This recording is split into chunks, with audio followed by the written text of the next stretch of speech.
Karma to Christ ministries आपका स्वागत करती है। आइए हम परमेश्वर के वचन पर चर्चा करें। आज का वार्तालाप का शीर्षक है दयालु होने के लिए साहस चाहिए। आज के बाइबल छंद है इफिसियों अध्याय 4, 31 और 32 छंद। सब प्रकार की कड़वाहट और प्रकोप और क्रोध और कलह और निंदा सब बैरभाव समेत तुमसे दूर की जाए, और एक दूसरे पर कृपाल और करुणामय हो, और जैसे परमेश्वर ने मसीह में तुम्हारे अपराध क्षमा किए, वैसे ही तुम भी एक दूसरे के अपराध क्षमा करो। तथा 1 कुरिन्थियों अध्याय 13 छंद 2 और 3। और यदि मैं भविष्यवाणी कर सकूं और सब भेदों और सब प्रकार के ज्ञान को समझूं, और मुझे यहाँ तक पूरा विश्वास हो कि मैं पहाड़ों को हटा दूं, परंतु प्रेम न रखूं तो मैं कुछ भी नहीं।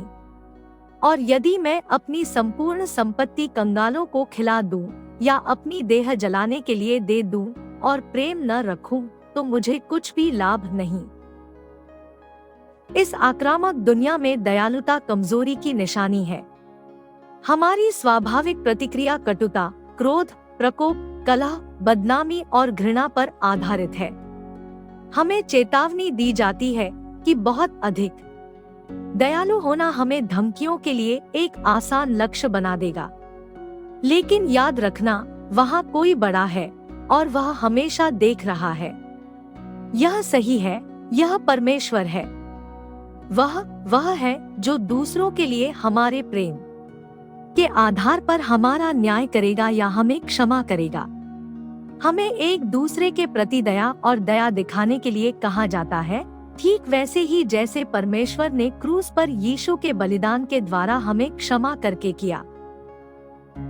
एक ईसाई होने के नाते केवल चर्च में भाग लेने और बाइबल पढ़ने के बारे में ही नहीं है, बल्कि ऐसा करने के लिए दूसरों के द्वारा मजाक उड़ाए जाने की हद तक दयालु और प्रेमपूर्ण होने की आवश्यकता है। अपमान होने पर चुप रहना, थप्पड़ मारने पर दूसरा गाल देना, उन लोगों को देना जो आपको लगता है कि इसके लायक नहीं है, और किसी ऐसे व्यक्ति के सवालों का जवाब देने के लिए समय निकालना जो जानबूझकर मुश्किल हो रहा है। यह हमारी स्पष्ट कमजोरी में है कि परमेश्वर चमकता है और अपनी सच्ची शक्ति दिखाता है।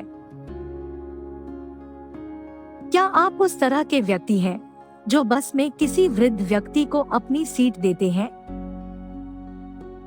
क्या आप उस व्यक्ति को देखकर मुस्कुराते हैं जो सुपरमार्केट में केवल कुछ चीजों के साथ आपके सामने कतार में खड़ा हो गया है, विशेष रूप से जब वे जानबूझकर ऐसा करते हैं, यह जानते हुए कि आप पहले वहां थे? क्या आप अपने पति या पत्नी का मुस्कुरा कर अभिवादन करते हैं जब उन्होंने आपको कार में काफी देर तक इंतजार करवाया और जब तक उन्होंने अपनी चीजें व्यवस्थित कर ली? क्या आप उस व्यक्ति को प्रेम से उत्तर देते हैं जो मसीह का अनुसरण करने और विश्वास करने के कारण आपका अपमान करता है? कभी कभी दयालु और करुणामय होना आसान नहीं होता, लेकिन अगर परमेश्वर ने हमें ऐसा करने के लिए कहा है तो वह जानता है कि यह संभव है। आइए प्रार्थना करते हैं। स्वर्गीय पिता प्रभु, आप मेरे सभी तरीकों से परिचित हैं। हे यहोवा, मेरे आगे कौन जाता है? वह जो मदद करने के लिए स्वर्ग की सवारी करता है और बादलों पर महामहिम है। हमें दया और करुणा दिखाने के लिए धन्यवाद। दूसरों के साथ भी ऐसा ही करना हमें सिखाएं। कड़वाहट, गुस्सा, क्रोध, झगड़ा, निंदा और घृणा के सभी चिन्हों को पीछे छोड़ने में हमारी मदद करें। हम घोषणा करते हैं कि हम एक दूसरे के प्रति दयालु होंगे और एक दूसरे को क्षमा करेंगे जैसे आपने मसीहा के माध्यम से हमारे लिए किया था। हम जो कुछ भी करते हैं उसे खोए हुए लोगों के लिए प्यार और पीड़ित लोगों के लिए करुणा पर आधारित होने दे। हम घोषणा करते हैं कि जो कमजोर और शांत होने के कारण हमारा मजाक उड़ाते हैं, वे आपके नाम की महिमा के कारण हमें सम्मान में ऊंचा होते देखेंगे। हमें अब न केवल सहन किया जाएगा बल्कि हम परमेश्वर की उस शक्ति के लिए प्रसिद्ध होंगे जो हमारे माध्यम से काम करती है। हम यीशु के सामर्थी नाम से मांगते हैं, आमीन।